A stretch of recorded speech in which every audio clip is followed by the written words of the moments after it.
Guess we'll start the press conference here. Good afternoon.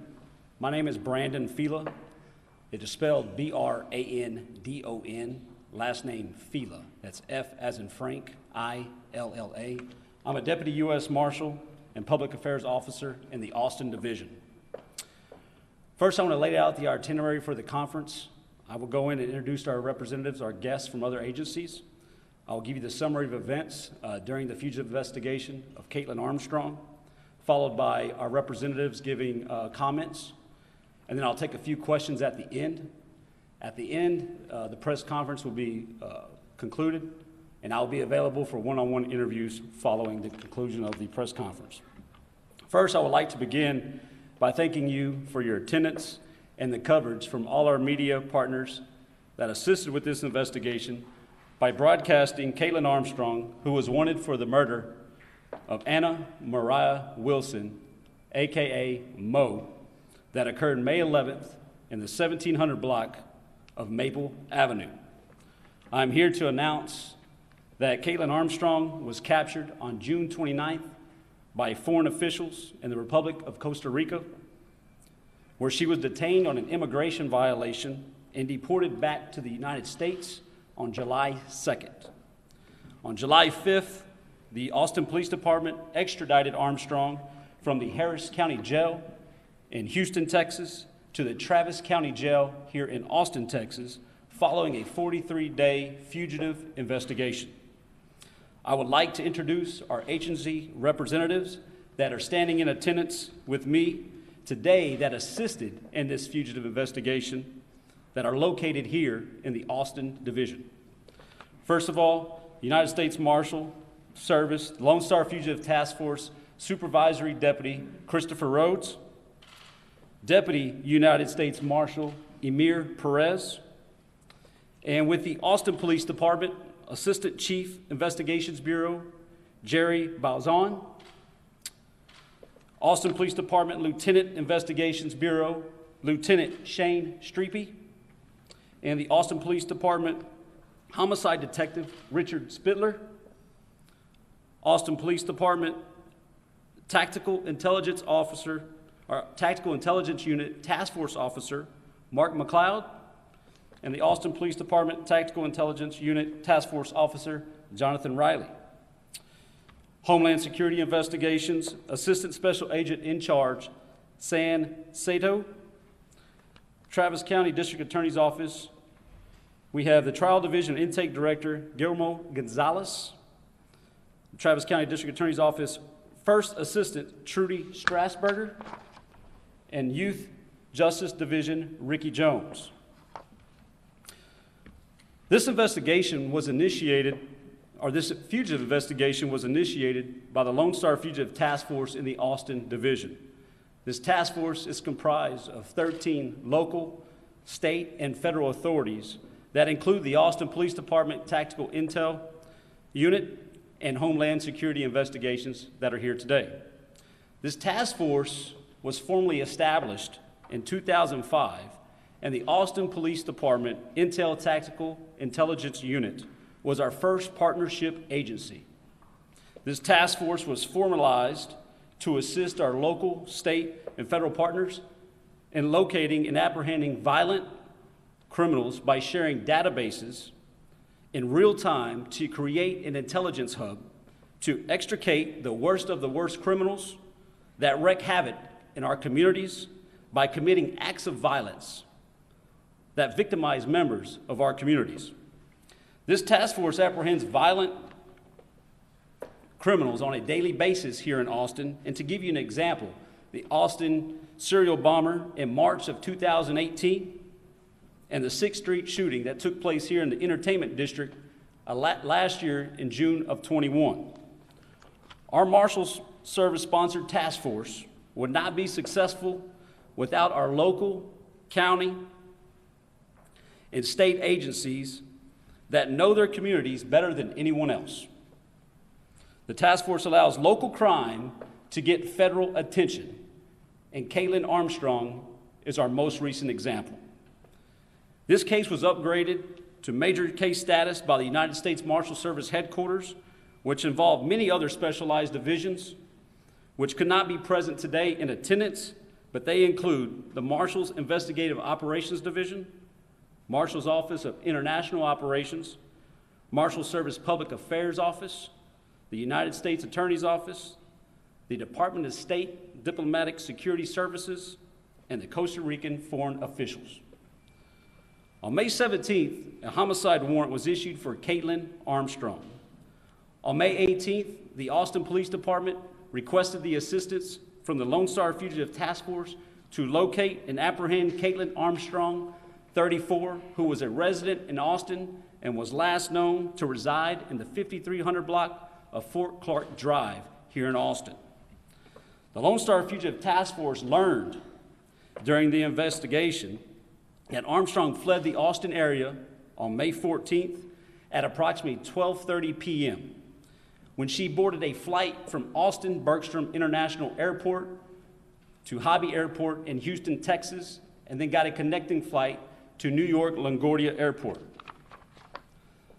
The Lone Star Fugitive Task Force contacted the United States Attorney's Office in the Western District of Texas, here in the Austin Division, to obtain a warrant on Armstrong for an unlawful flight to avoid prosecution, when it was evident on video surveillance and boarding passes that Armstrong had fled the Austin area, days after being interviewed by Austin authorities.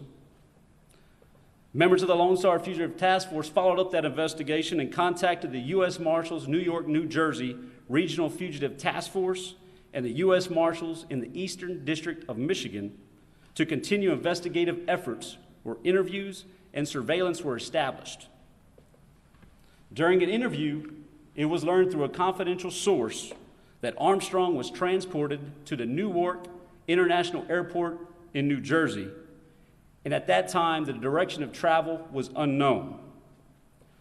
On June 6th, the U.S. Marshal Service announced the case to be upgraded to major status. This upgraded status comes with additional funding, additional manpower, and specialized skills from individuals that work in a program that was developed in 1985 by the U.S. Marshal Service to assist the U.S. Marshals' top 10 fugitives that list the most violent criminals that hide in the shadows for an extended period of time. The Marshal Service posted a cash reward listed at $5,000 for tips leading to the arrest of Armstrong, followed by a $1,000 cash reward posted by the Austin Area Capital Crime Stoppers. An anonymous donor contacted the Austin Area Crime Stoppers and provided an additional $15,000 with a combination of $21,000 for tips leading to the information of Kaitlin Armstrong. As the fugitive investigation continued, investigators with the Lone Star Fugitive Task Force learned that Armstrong sold her black Jeep Grand Cherokee to a CarMax in South Austin, where she received a check for $12,200. On June 30th, we, the Marshal Service, announced that Homeland Security investigations discovered that Armstrong boarded a United flight from Newark International Airport on May 18th and arrived in San Jose, Costa Rica at approximately 8:30 Eastern Standard Time. Armstrong boarded the flight and fled to international territory by presenting a passport that did not belong to her, but belonged to someone that was closely associated with her. U.S. Marshals International Operations immediately communicated with the Department of State Diplomatic Security Services and continued investigative efforts where communication was established with foreign officials in Costa Rica in pursuit of Armstrong after using a fraudulent passport. The U.S. Marshal Service deployed 2 United States Marshals to the U.S. Embassy in Costa Rica to assist the Department of State and foreign officials with intelligence on the possible whereabouts of Kaitlin Armstrong. During the investigation in Costa Rica, it was learned that Armstrong traveled to multiple destinations to include San Jose, where she landed there at the airport, to Jaco Beach, and to Santa Teresa, Costa Rica. It was discovered Armstrong used different names, aliases, under the alias of Beth Martin, Liz, and Ari Martin, who she advised to uniformed officials at Don John's hostel in Costa Rica. Armstrong used these names at yoga studios and other lodging since her arrival in Costa Rica on May 18th. Officials involved in the investigation conducted old-fashioned law enforcement techniques, went door to door, conducted multiple interviews, going from yoga establishment to other yoga establishments, and also made contact with lodging venues that she had left behind, which then paved the way where Armstrong was detained by authorities at the Don John's hostel located in Santa Teresa Beach in Costa Rica. Armstrong was detained there in Costa Rica on the immigration violation for that fraudulent use of a passport. Armstrong was transported back to San Jose following a 6-hour drive from the hostel to San Jose, Costa Rica, where Armstrong eventually confessed to her true identity. Armstrong, according to foreign officials, Armstrong altered her physical appearance. She dyed her hair brown. She cropped her hair shorter to about shoulder length and had a bandage on her nose where she claimed it was from a surfboard incident just days before. The Department of State Diplomatic Security Services really contributed to the assistance of this apprehension. They are the long arm of the law, and they have the largest global reach of any U.S. federal agency, law enforcement agency, where they have 29 offices in U.S. cities and over 270 locations around the world. They are tasked with protecting the integrity of U.S. travel documents. The U.S. established diplomatic relations with Costa Rica in 1851. Armstrong was deported back to the U.S. by the United States Marshal Service, and on July 2nd, Armstrong arrived at the Bush Intercontinental Airport in Houston, where she was received by the Gulf Coast Violent Offenders Task Force in Houston, where she was transported and booked into the Harris County Jail. I want to make it known that it's important to understand the type of difference between a deportation and an extradition. A deportation is more of an administrative function, and an extradition is an agreement amongst two countries, usually under provisions of a treaty or a statute.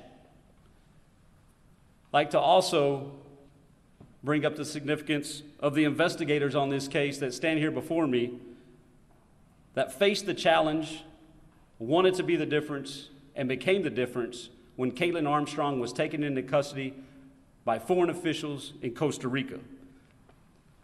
We have 3 individuals here that were the leads in this investigation. Those are Deputy United States Marshal Emir Perez, Task Force Officer Jonathan Riley, Task Force Officer Mark McLeod. These individuals, along with many other individuals in the Marshal Service when this was upgraded to a major case, forfeited their leave, their weekends, and their holidays to contribute to closing a 43-day investigation of Kaitlin Armstrong, who was a fugitive from justice, fled not only Austin, but the United States, and changed her physical appearance.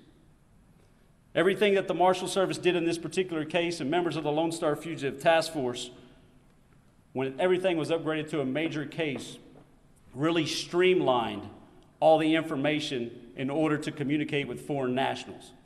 And like I explained to everyone in the past, it's really a speed pass like at a theme park where you jump the lines because you have something imminent and it needs to be taken care of.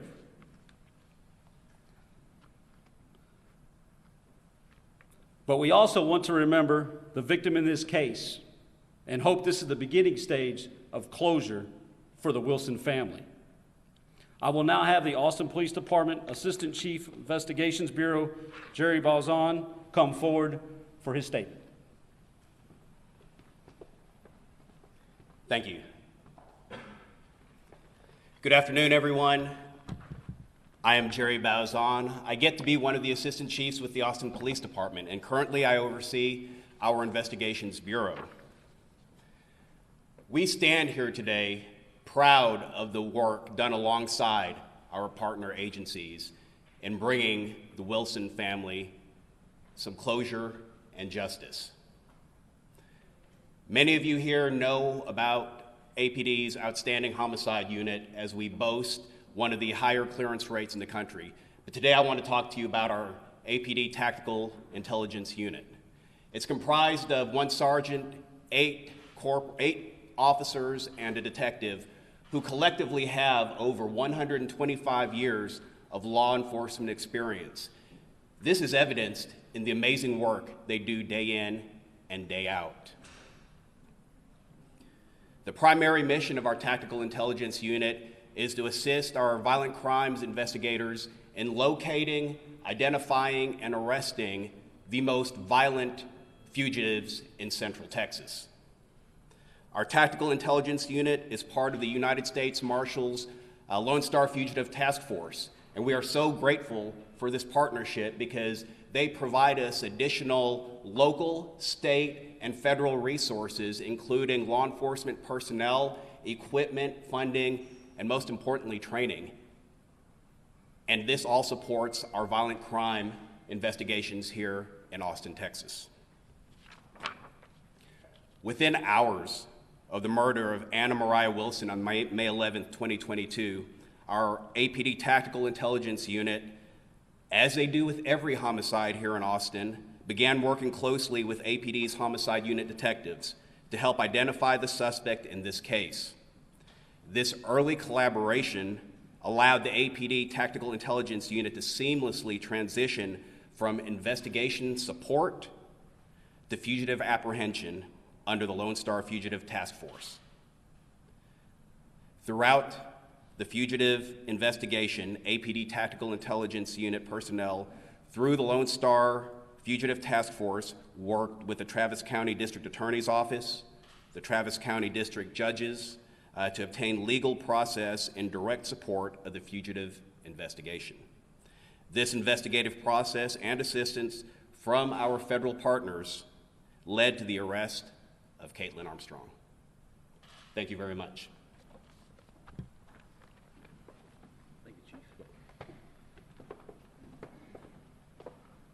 Thank you, Chief. I will now have Homeland Security Investigations, a Special Assistant Agent in Charge, Stan Cito, for his statement. Thank you, everyone. I'm Stan Cito with Homeland Security Investigations. I won't take a lot of your time. I just wanted to have a chance to speak and recognize the tenacity of the U.S. Marshal Service and its task force members in apprehending this international fugitive.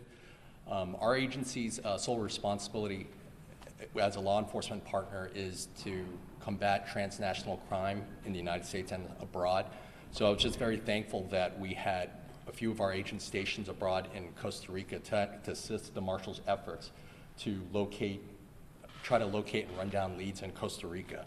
I mean, this successful operation definitely sends a clear message to criminals that no matter where crime is committed, no matter where you flee, you're not beyond the reach of the law. We'll utilize every resource partnership to make sure that you come to justice. And I definitely want to recognize Amir, APD, and all the task force members for their outstanding work. That's all I have. Thank you.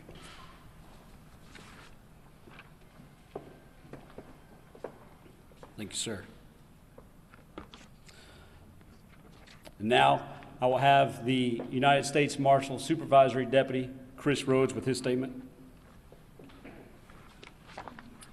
Good afternoon. My name is Chris Rhodes, and I'm the Supervisory Deputy U.S. Marshal for the Lone Star Fugitive Task Force, Austin Division.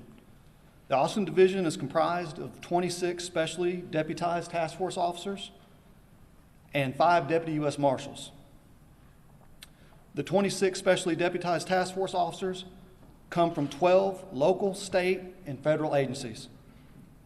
This diverse group of officers gives us a significant advantage when it comes to locating and apprehending fugitives. Last fiscal year, the Austin Division closed approximately 650 local, state, and federal warrants by arrest. The Armstrong case highlights the effectiveness of local, state, federal, and international authorities working together to apprehend a violent fugitive. The task force officers and Deputy U.S. Marshals assigned to this case work day and night until Armstrong was apprehended.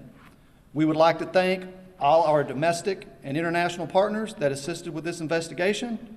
We could not have brought Armstrong to justice without their dedication and support. Thank you.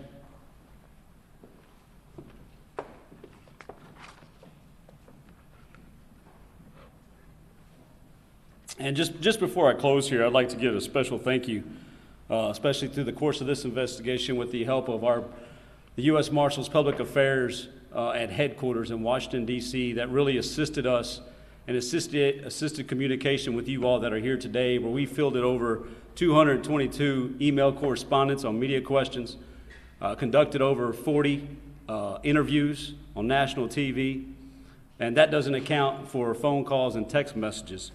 But that information assisted us in developing over 80 tips nationwide.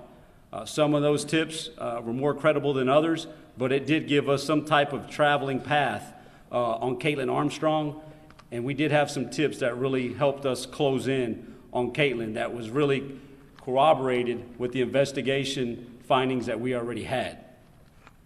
Also, I want to thank the U.S. courts as well as the clerk's office for allowing us to facilitate this great facility here for this press conference.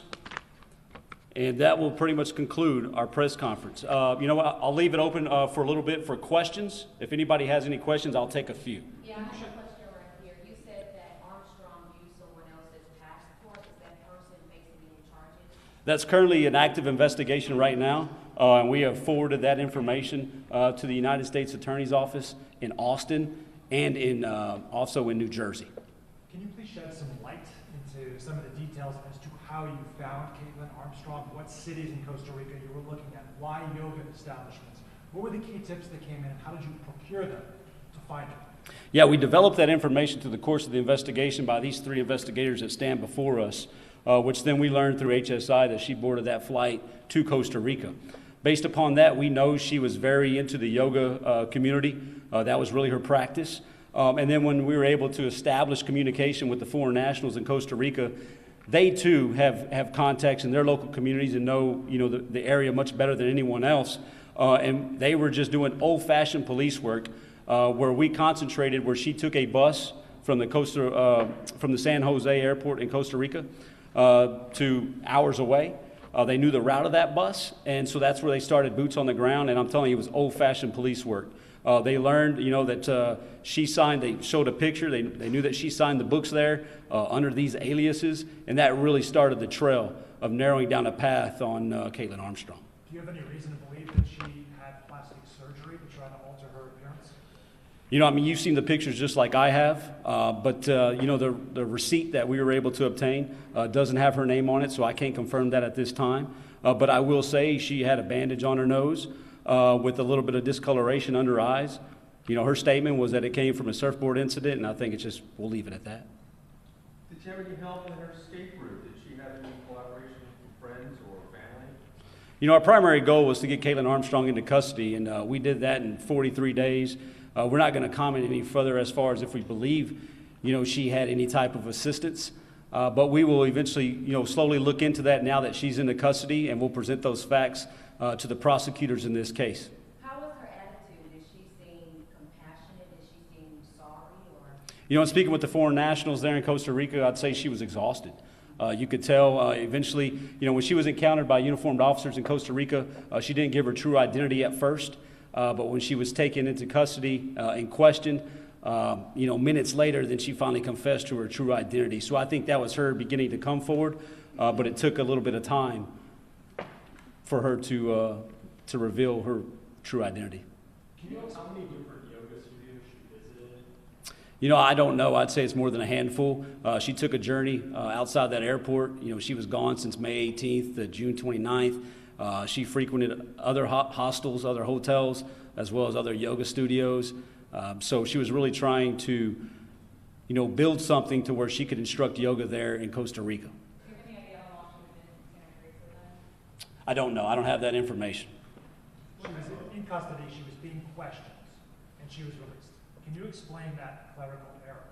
I believe it relates to a services charge expiration, about Botox that was stolen, and and that was not sufficient to keep her in questioning. How did that transpire?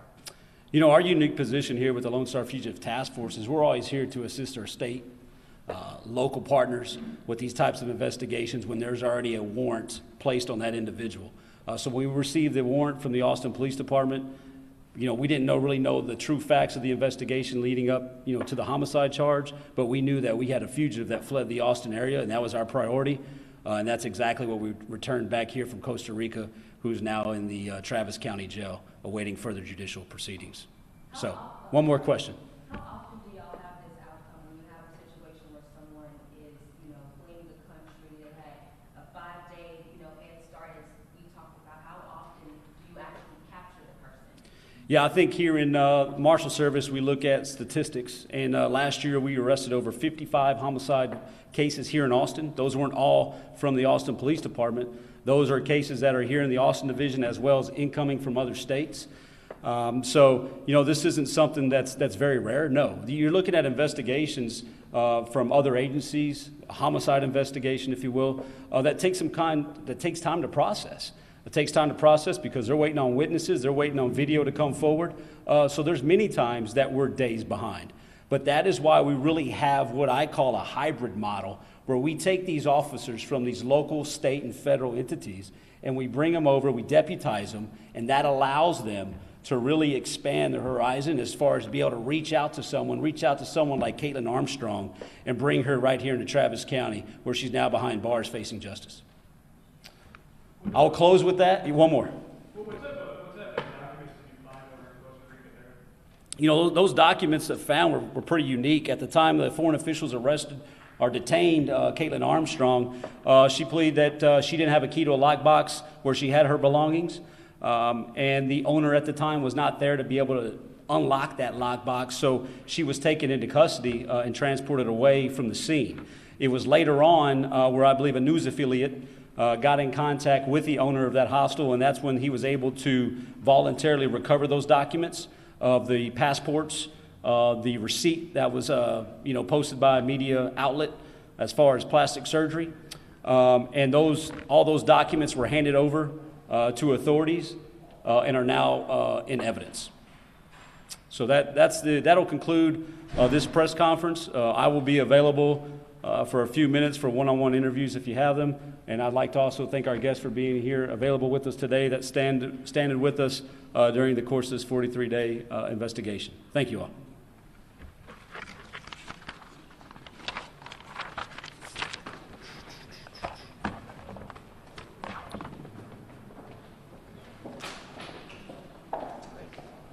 Did you feel like you missed it for 1 second? Yeah, man. What did I say? NBC. With who? NBC. NBC.